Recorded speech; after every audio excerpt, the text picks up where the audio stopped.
Hoy yo voy a exponerles el tema de instrumentos de medición. Bueno, antes de empezar es importante definir lo que significa medir. En la definición más clásica nos dicen que medir es asignar un número, valor o símbolo a las propiedades de un objeto o evento de acuerdo con las reglas. Y podemos tener un claro ejemplo de esto todos los días al levantarnos porque al levantarnos miramos el reloj y medimos la hora. O también camino a la universidad calculamos el tiempo que tardaremos en llegar o la hora a la que llegaremos. Sin embargo, existe otra definición para medir que va enfocada a las ciencias sociales y nos dice que los fenómenos que se pretenden medir en las ciencias sociales son mucho más abstractos que un simple objeto o evento, por lo cual no solo se les puede asignar un valor o número.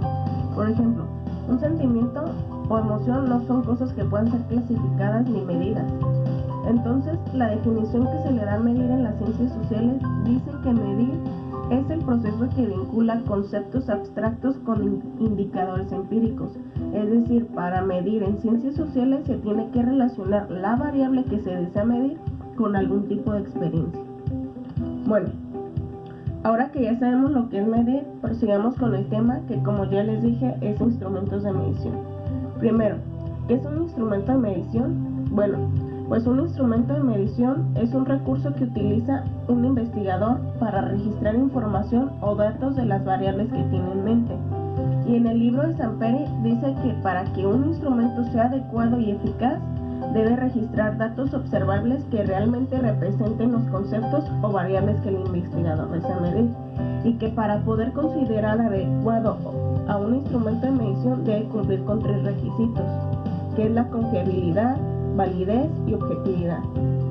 Primero, la confiabilidad.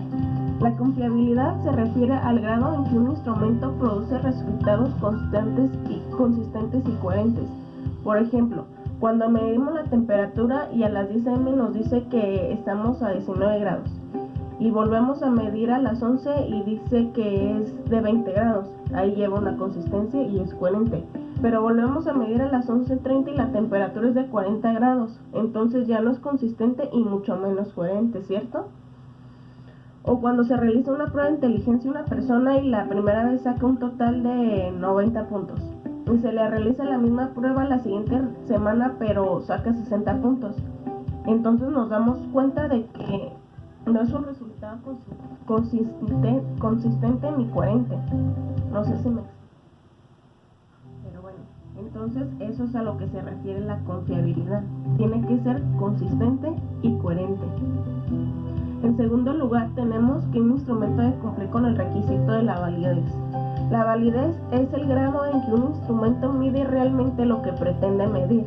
Un ejemplo muy obvio de esto puede ser que cuando queremos medir el peso de una persona, no lo vamos a hacer con la cinta métrica, ¿verdad? Utilizaremos un instrumento que realmente mida lo que queremos medir, que en este caso sería una báscula. En el libro se menciona que la validez es un concepto del cual se pueden obtener diferentes tipos de evidencia, que en general serían 3. La evidencia relacionada con el contenido o validez de contenido, que esta se refiere al grado en que un instrumento refleja un dominio específico de contenido de lo que se mide, es decir, qué tanto está midiendo el instrumento.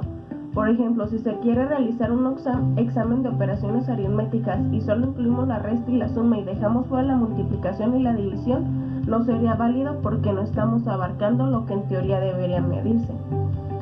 O un ejemplo médico podría ser que queramos medir cuántas personas en Guadalajara tienen diabetes y nosotros solo medimos a mujeres y dejamos fuera a los hombres.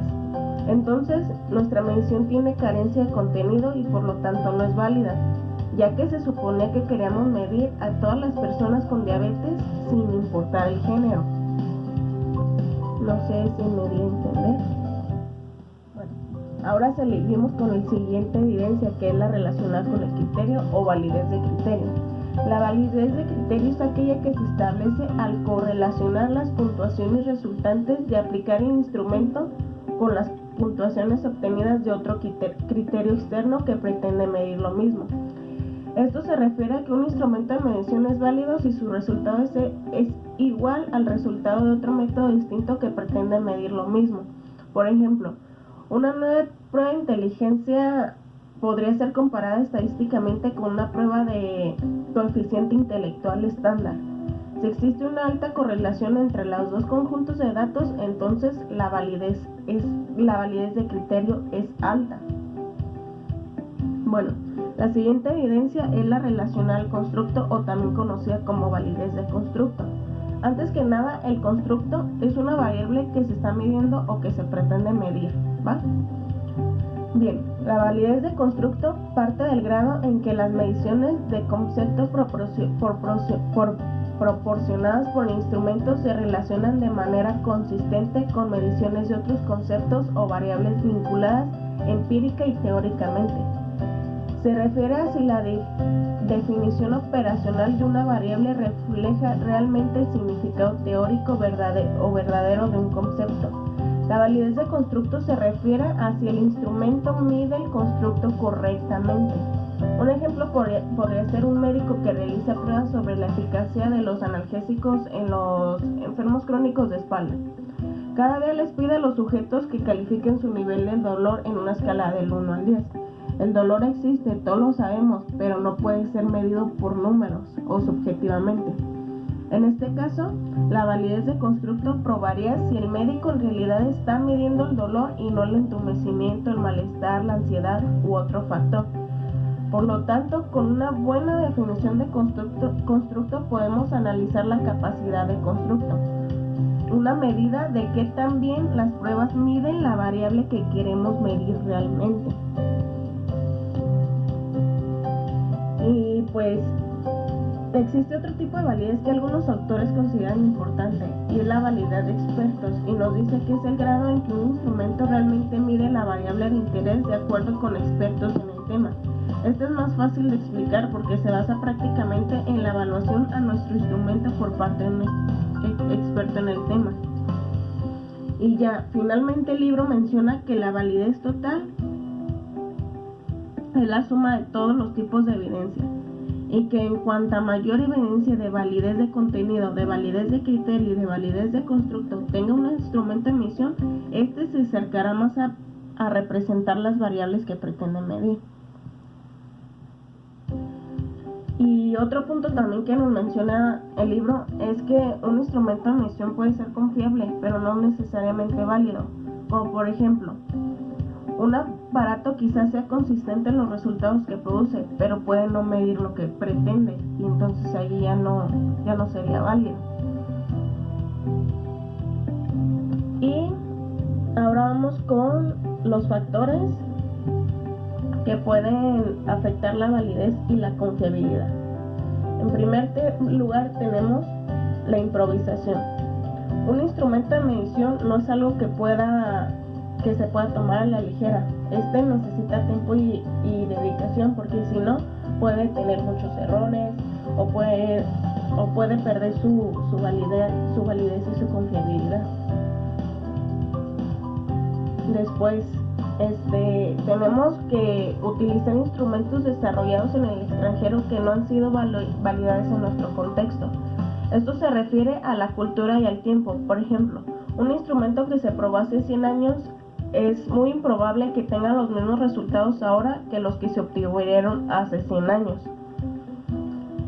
Y luego el siguiente punto es que podamos utilizar instrumentos inadecuados para las personas a quienes se les aplica. ¿Esto qué quiere decir? Que no son empáticos. Un ejemplo es realizar una prueba sin tomar en cuenta la diferencia de género, como por ejemplo una prueba de fuerza no va a ser los mismos resultados en un hombre que en una mujer. Ahí estamos, no estamos tomando en cuenta el género, y estamos aplicando un instrumento inadecuado para las mujeres en este caso. Y finalmente, las condiciones en las que se aplica el instrumento. En esto se refiere al tiempo, al clima, al ambiente, y nos dice que estos factores pueden afectar la efectividad de un instrumento de medición, porque pues no es lo mismo hacer cuando tienes frío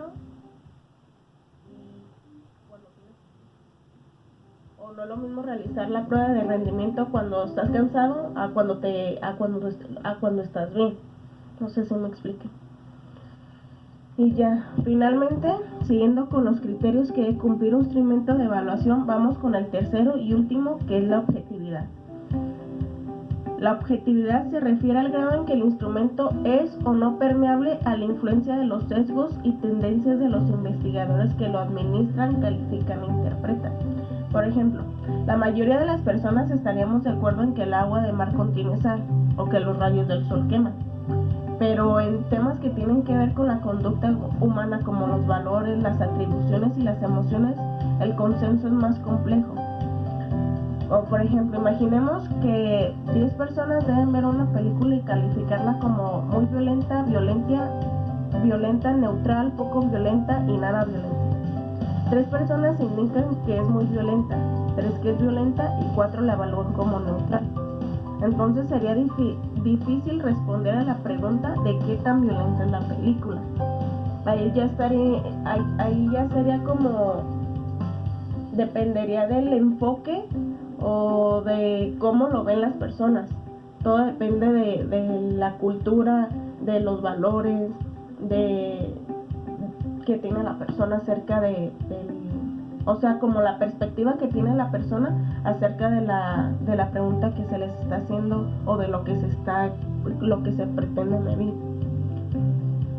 Después nos dice, ¿cómo saber si un instrumento de medición es confiable y válido? Pues nos ponen esta fórmula donde X representa los valores observados o los resultados disponibles, T representa los valores verdaderos y E el grado de error en la medición. Si no hay error en la medición, o sea que E es igual a 0, el valor observado y el verdadero son equivalentes. Esto se puede ver claramente en esta otra fórmula. Y después nos dice, procedimiento para construir un instrumento de medición. Las fases de la 1 a la 7, que es como por aquí, del diagrama se refieren propiamente al desarrollo del instrumento o al sistema de medición, mientras que las etapas de la 8 a la 11 representan su administración y la preparación de los datos para su análisis. Y ya finalmente tenemos 3 cuestiones fundamentales para realizar un instrumento de medición o para medir alguna variable.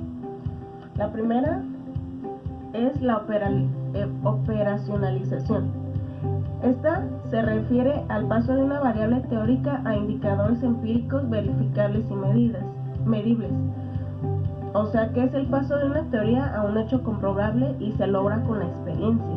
Por ejemplo, yo puedo decir que en el Z02 están los alumnos más inteligentes de la generación. Y lo compruebo al ir y preguntar a los profesores si es verdad. Entonces ahí ya no solo sería una teoría, sino que ya es en base a la experiencia que comprobé que es verdad.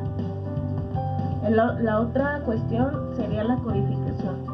La codificación significa asignar a los datos un valor numérico o un símbolo que los represente, ya que es necesario para analizarlos cuantitativamente. Esto se puede ejemplificar con una escala, como cuando decimos del 1 al 100, ¿qué también te sientes hoy?